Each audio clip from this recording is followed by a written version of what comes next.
عدیل جیسے گھٹیا شخص کی حقیقت آخرکار سب کے سامنے آ کر رہے گی کہ وہ کس قدر لالچی ہے۔ رباب کے ساتھ شادی اس لیے کی تاکہ اس کی دولت کو ہڑپ کر سکے اور دوسری جانب اس کی کمپنی کو نقصان پہنچانے کے بارے میں سوچ رہا تھا۔ عدیل کو ایسا لگا کہ اس کا پلان تو کامیاب ہو جائے گا اور پھر کیا ہے، اس کے بعد وہ نتاشا کے ساتھ شادی کر لے گا۔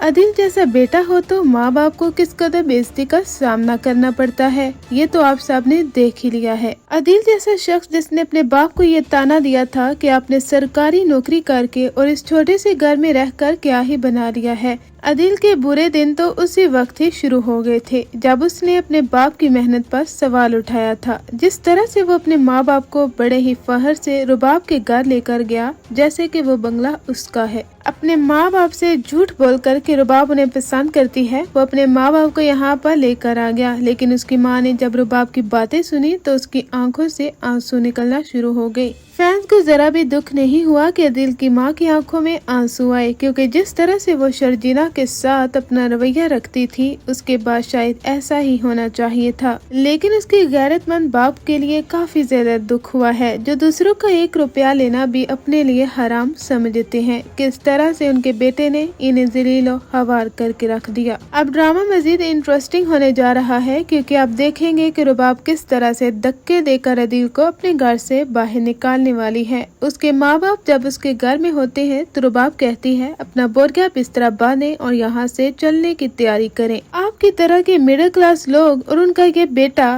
ویسی ہی سوچ رکھتے ہیں، کسی کی دولت کو ناجائز طریقے سے ہڑپ کرنا۔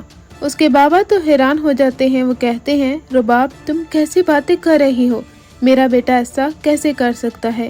رباب کہتی ہے یہ چیز آپ اپنے بیٹے سے خود ہی پوچھ لیجئے تو اچھا ہوگا۔ آپ کا بیٹا ایک طرف نتاشا کے ساتھ شادی کی تیاریوں میں ہے تو دوسری جانب وہ میری جائیداد کو ہڑپ کرنے کے بارے میں سوچ رہا تھا۔ آپ کا بیٹا نہایت ہی گھٹیا اور ایک لالچی شخص ہے۔ اس نے کیا سمجھا تھا کہ نتاشا کے ساتھ شادی کر کے میری دولت پر قبضہ کر لے گا اور ایک خوبصورت زندگی گزارے گا۔ اسے نہیں معلوم کہ میرا نام رباب ہے، اس کے اوپر جتنا پیسہ میں نے خرچ کر دیا ہے نا، یہ اپنے ساری زندگی بھی لگا دے تو مجھے واپس نہیں دے سکے گا۔ آپ میری شکل کیا دیکھ رہے ہو، یہاں سے دفع ہو جاؤ اور اپنے ماں باپ کو بھی لے کر چلے جاؤ۔ آفس کے باس بنے پھرتے تھے نا، وہ آفس جو میرا ہے، میری گاڑی، میرا بنگلہ، آخر تمہارے پاس اپنا کیا ہے؟ شرجینا بالکل صحیح کہتی تھی، تم اپنی بیوی کے کندھے پر ہاتھ رکھ کر ہی آگے بڑھنے والے ہو، یعنی بیوی کی کمائی کو اپنے لیے جائز سمجھتے ہو۔ شکر ہے کہ مجھے تمہاری حقیقت معلوم ہو گئی، اگر میرے ڈیڈ تم پر نظر نہ رکھتے تو پتہ نہیں تم کمپنی کو کیا نقصان پہنچاتے